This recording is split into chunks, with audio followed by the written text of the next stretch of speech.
Aurobindo pharma Polepally ఎస్ఎజెడ్లో ఉన్నది. అక్కడ వాళ్ళు పొల్యూటెడ్ నీళ్లు వదులుతున్నారు. ఆ నీళ్లు వదలొద్దు, వదిలితే ఫ్యాక్టరీని కాలబెడతా అని చెప్పి కూడా ఒక స్టేట్మెంట్ ఇవ్వడం జరిగింది. దాని తర్వాత అసెంబ్లీలో కూడా మాట్లాడినాను, పొల్యూషన్ బోర్డు యాక్షన్ తీసుకోవాలని. కానీ ఇప్పటివరకు ఏం యాక్షన్ తీసుకోలేదు. ఏమో పొల్యూషన్ బోర్డు వాళ్ళిద్దరు ఒకటైనరో, రైతుల గురించి పట్టించుకోరో అర్థమవుతలేదు. ఒక ఎమ్మెల్యేగా నా నియోజకవర్గంలో రైతులకి అన్యాయం జరిగితే ఊరుకునేది లేదని చెప్పి కూడా నేను ఎన్నోసార్లు చెప్పినాను. ఇంకా ఓపిక లేదు నాకు. ఇంకా పొల్యూషన్ బోర్డులో కంప్లైంట్ ఇచ్చుకుంటా, స్టేట్మెంట్ ఇచ్చుకుంటా, ఇంకా నాకు ఓపిక లేదు. ఒక్కరోజు టైం ఇస్తున్నా పొల్యూషన్ బోర్డులకి. ఇప్పుడు వీడియోలు కూడా మీకు పంపిస్తాను, నీళ్ళు ఎట్లా వదులుతున్నారో. యాక్షన్ తీసుకోకుంటే సండే నాడు 11ంటికి నేనే అరబిందో ఫ్యాక్టరీ ముందుకు పోయి ఇంకా ఫ్యాక్టరీని కాలబెడతాను. మీరు యాక్షన్ అన్నా తీసుకుంటారా, నేను ఫ్యాక్టరీని అన్నా కాలబెట్టాలా అనేది మీరు నిర్ణయించాలి. పొల్యూషన్ బోర్డు అరబిందో యజమాన్యం కూడా చెప్తున్నాను, ఇంకా చాలు.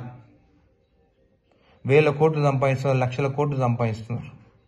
రైతుల పొలాలు వాళ్ళే, మీ వల్ల అసలు పంట నష్టం జరుగుతుంది. అక్కడ ముద్రెడ్డిపల్లి చెరువులో చేపలు కూడా చచ్చిపోతున్నాయి. ఎన్నిసార్లు చెప్పినా కానీ మీరు పట్టించుకుంటలేరు. మీ డెడ్ లైన్ సండే 11 o'clock. నేను వస్తున్నాను మీ ఫ్యాక్టరీ ముందుకి. మీరు ఈ ఒక్కరోజు లోపల సరిదిద్దుకుంటే మంచిది, లేకుంటే కాలబెట్టేది మాత్రం గ్యారంటీ. అరబిందో ఫార్మా పోలేపల్లి ఎస్ఎజెడ్లో ఉన్నది. అక్కడ వాళ్ళు పొల్యూటెడ్ నీళ్లు వదులుతున్నారు. ఆ నీళ్లు వదలొద్దు, వదిలితే ఫ్యాక్టరీని కాలబెడతా అని చెప్పి కూడా ఒక స్టేట్మెంట్ ఇవ్వడం జరిగింది.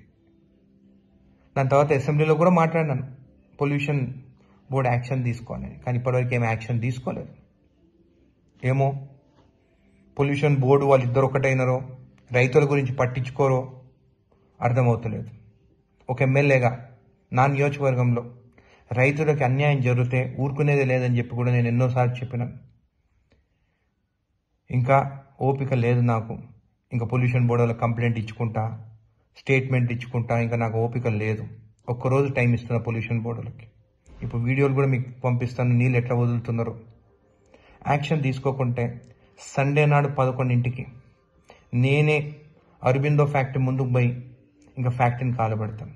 మీరు యాక్షన్ అన్నా తీసుకుంటారా, నేను ఫ్యాక్టరీని అన్నా కాలబెట్టాలా అనేది మీరు నిర్ణయించాలి. పొల్యూషన్ బోర్డు అరబిందో యజమాన్యం కూడా చెప్తున్నాను, ఇంకా చాలు. 1000 కోట్లు సంపాదిస్తున్నారు, లక్షల కోట్లు సంపాదిస్తున్నారు. రైతుల పొలాలు వాళ్ళే, మీ వల్ల అసలు పంట నష్టం జరుగుతుంది. అక్కడ ముద్రెడ్డిపల్లి చెరువులో చేపలు కూడా చచ్చిపోతున్నాయి. ఎన్నిసార్లు చెప్పినా కానీ మీరు పట్టించుకుంటలేరు. మీ డెడ్ లైన్ సండే 11 o'clock. నేను వస్తున్నాను మీ ఫ్యాక్టరీ ముందుకి. మీరు ఈ ఒక్కరోజు లోపల సరిదిద్దుకుంటే మంచిది, లేకుంటే కాలబెట్టేది మాత్రం గ్యారంటీ.